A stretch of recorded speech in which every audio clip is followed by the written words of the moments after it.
My name is Chris Mixer. It's been my honor and blessing to be the 7th and 8th grade junior high youth minister here at Hillside since 2006. I would love to be with you in person, but I'm actually ministering to junior hires right now.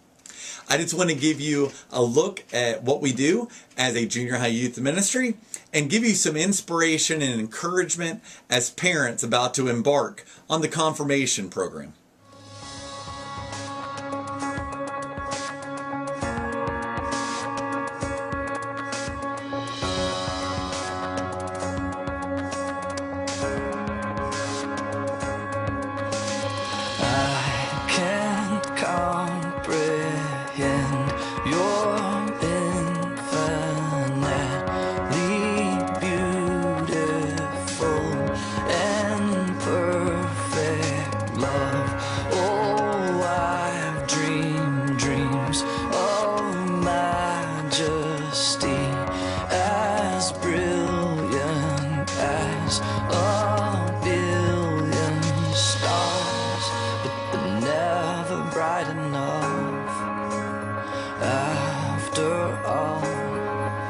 So as you're about to embark on the confirmation program, let me give you 3 words of advice.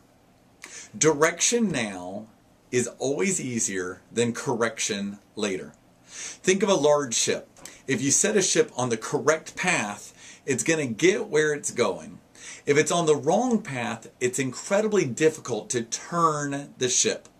I can't tell you how many parents come to me later in junior high or early in high school asking for advice of how to correct a wayward child. I would encourage them to start early, and I'm glad you're part of this program. I hope you're going to be blessed to walk alongside your student as you go through confirmation. Maybe learning something for yourself along the way, but also learning how to mentor and partner with your student as they're learning. It's amazing how often we teach baseball or practice taking the SAT, but we simply hope that faith emerges. We expose them to faith, but hope that it blossoms at its own time. I'm glad that we're going to have the opportunity to not just expose them to faith, but to actually teach them in faith and actually take up the responsibility of training our young people. Let me give you a illustration of what happens as we don't do this together. This is my jar, and I was once told that you could train fleas. You could have a flea circus, and the way you would do it is actually putting fleas in a jar and sealing the lid. Because fleas have the ability to jump, obviously 10, 20 times their own height. But when you put them in a jar, they start banging their heads against the roof and quickly learn not to even try to jump that high. So eventually you can let the fleas out of the jar and they're never going to jump higher than 6 inches because they've been trained. The amazing part is this. As fleas start a new generation, as they propagate, the next generation learns from the previous generation not to try to jump too high. They've actually learned that they should only try to jump 6 inches because that's what their parents did. So what I love about this is we're showing students that it's okay to jump high. It's okay to experience faith. It's okay to practice spiritual disciplines. You don't have to stay stunted. So you're going to learn with them, and I love that. And here are the 5 stages of spiritual growth. First, students start to imagine God. I have a 4-year-old. My son Jules gets coloring book pages out and just imagines what God might look like. Does God have a beard? Does God, is he bigger and taller than, people?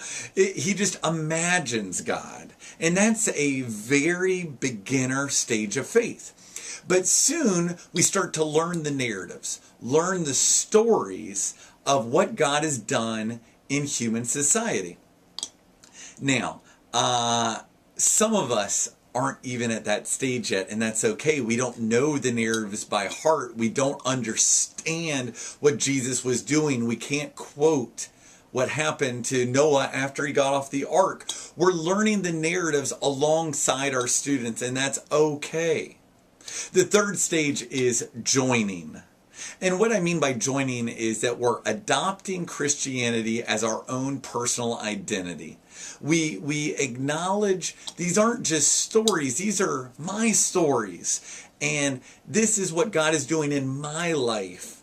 And so some of us might have always known the story of Jonah and the whale, or Noah and the ark, or Jesus feeding 5,000.